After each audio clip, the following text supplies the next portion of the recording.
उभरती हुई अदाकारा अम्मारा चौधरी ने शिकवा किया है कि शादीशुदा मर्द बाहर जाकर दूसरी औरतों को देखकर उनके जूते, कपड़ों और बालों को देखकर रश्क करते हैं, लेकिन वो अपनी बीवियों को ऐसा नहीं बनाते। अम्मारा चौधरी ने शादीशुदा मर्दों के दोगलेपन पर बात की और कहा कि वो अपनी बीवियों को पैसे देकर उन्हें तर्ज जिंदगी बेहतर बनाने की तरगीब नहीं देते। उन्होंने कहा कि ज्यादातर शादीशुदा मर्द बाहर जाकर दूसरी खवातीन के लिबास, खूबसूरती, बालों और दीगर चीजों पर रश्क करते हैं। अदाकारा का कहना था कि अगर मर्द अपनी बीवियों या औरतों पर सरमायाकारी करें, उन्हें अच्छा बनाएं, तो घर में होने वाले छोटे मोटे झगड़े भी खत्म हो जाएंगे। उनकी बात पर मेजबान का कहना था कि शादीशुदा मर्द दूसरों की बीवियों और औरतों को देखकर बड़े खुश होते हैं और उनके मेकअप पर भी रश्क करते हैं, लेकिन जब अपनी बीवी सैलून चली जाए तो नाराज हो जाते हैं। मेजबान का कहना था कि मर्दों को दोगलापन खत्म करके अपनी बीवियों को भी वक्त देना चाहिए, उन्हें माशी आजादी दें, बच्चों की देखभाल में उनका हाथ बटाएं ताकि वो भी खुद को बेहतर कर सकें। इसी बात पर अदाकारा अरीज चौधरी का कहना था कि बाज मर्द अच्छे भी होते हैं, तमाम मर्द यकसा नहीं होते। उन्होंने मिसाल दी कि उनके भाई अच्छे शौहर हैं, उनकी बीवी दोपहर तक सोती रहती है और वो कारोबारी शख्स होने के बावजूद घर के तमाम काम भी खुशी खुशी करते हैं। अदाकारा रहमा जमान का कहना था कि घरेलू खवातीन को हर कोई पर्सनल असिस्टेंट समझ रहा होता है, वो हर किसी के ज़ाती काम भी कर रही होती हैं। अगर तमाम अफराद अपनी जिम्मेदारियां संभालें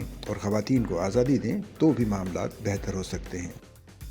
सच्चल न्यूज़ नेटवर्क की वीडियोस में खुश आमदेद। नाजरीन, वीडियो से मुतालिक अपनी कीमती राय का इजहार कमेंट बॉक्स में ज़रूर करें और चैनल को सब्सक्राइब करें।